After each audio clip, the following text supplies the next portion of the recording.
What's up, guys? I am the Ntire, and this is that dream commentary I told you guys about. Now, this game is just actually a sniping game that I got earlier today. It was a sniper lobby that I was invited to, and I'm proud to say that I went pretty ham. You know, did some sniping, PSG, extended mags, and I had fun, yeah. So, let's get into this. Like I said before in the last commentary, this is going to be about a dream I had a couple days ago. But what I didn't tell you is how realistic this dream was. I mean, this dream was... look at that lag. This dream was like... it could actually happen at one point. It's very unlikely, but it feels like it could happen. Okay, so in this... I have it all written out on my iPhone. Because as soon as I woke up, I'm like, oh, I'm gonna write this down. Email it to some people, you know, maybe do a video about it. Okay, so it starts out with me, my mom. Oh, the characters are me, my mom, my dad, my little brother, and some other people. Just like random people throughout the story. Okay, and I'll probably write it out and put it in the description if you hate hearing my voice that much. But even if you did, why would you be listening to this commentary?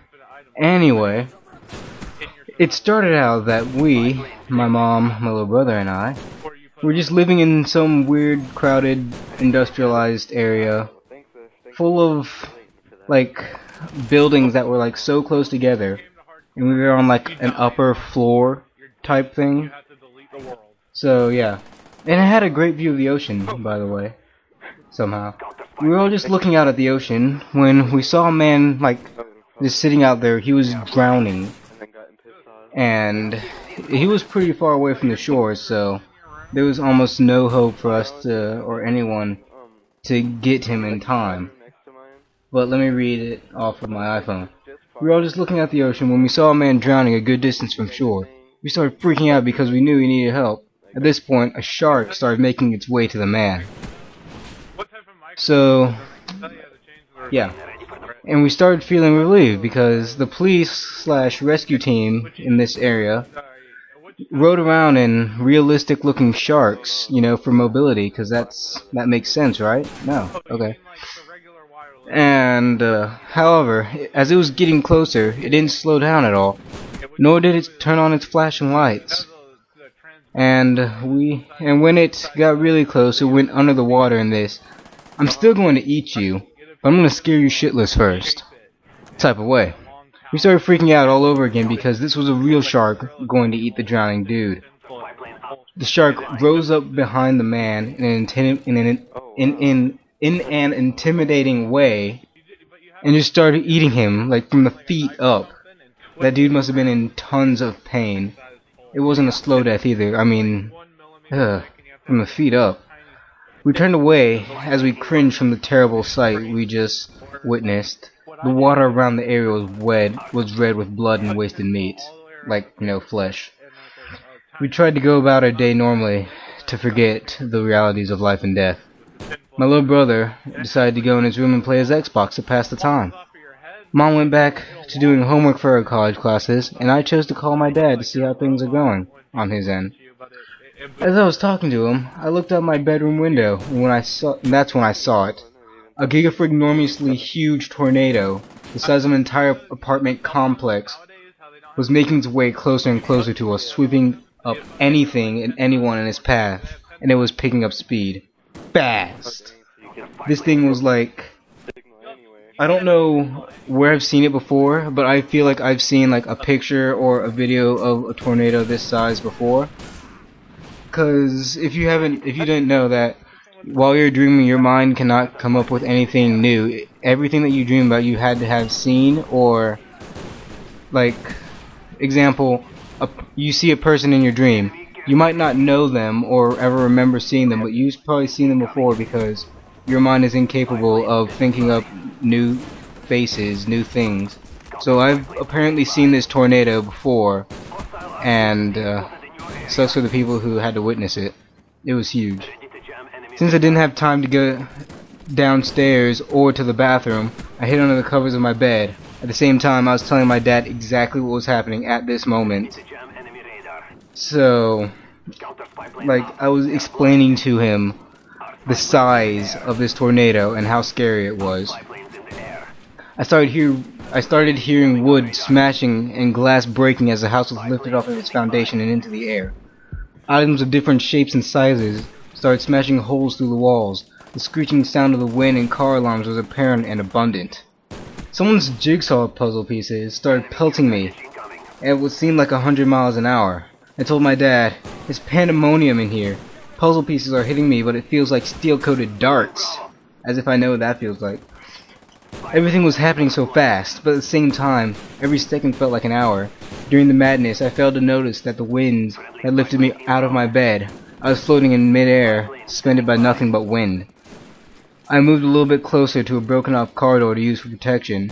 Right when I was close enough to grab it, something hit me in the head and I blacked out. I dropped my phone, so the call with Dad was over. I woke up in the ocean about the same distance away as the man who was eaten. I looked down and saw that I was floating on a refrigerator punctured by a shopping cart. Confused by how I was still alive and how this thing was floating, I looked to my side and my little brother was sitting there next to me on a one-man boat looking completely unscathed. "Are you okay?" I asked him, weakly, as I, tried to see if I was okay. He said that he and my mom were fine, and it was only my room that got carried away. It wasn't the whole house, it was just my room. Let's see.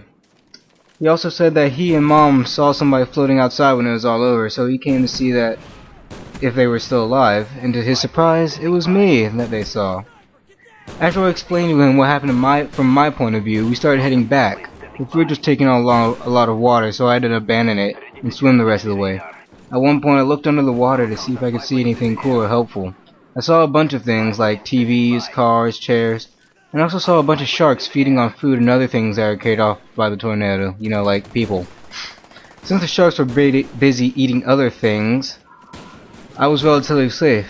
We got to the shore and Mom was waiting for my little brother with whoever they saw in the water. She was happy to see that it was me, and we started going home. And then I woke up. The end. So, now let me elaborate a little bit on that last scene. See, what actually happened was I cut out a little piece of the dream when I was writing it because I didn't know it didn't really fit into the story that well. I wanted to leave it out of the story so that way whoever I emailed it to or something, it actually felt like it could actually happen and not like this one random scene where it's like this isn't possible. But like at one point when we were going home, even though it's like a straight way to the shore, I'm like, oh, this is a shortcut. So I like go between like two buildings and I see like underwater I see a shark wearing like a chef's bandana type thing. Like just sitting there with like two knives in its fins, like ready to chop up some food. So yeah, that was weird. I turned around and like, okay, that maybe let's not go to the shortcut. And then, walked home, saw Mom. And what I'm guessing happened after we got home was I was devastated that my Xbox was gone. I know, man. I couldn't find my phone. My laptop was gone. No more commentaries for you guys, man. Oh well, good thing it didn't happen. Oh, and yeah. That's the end of the game.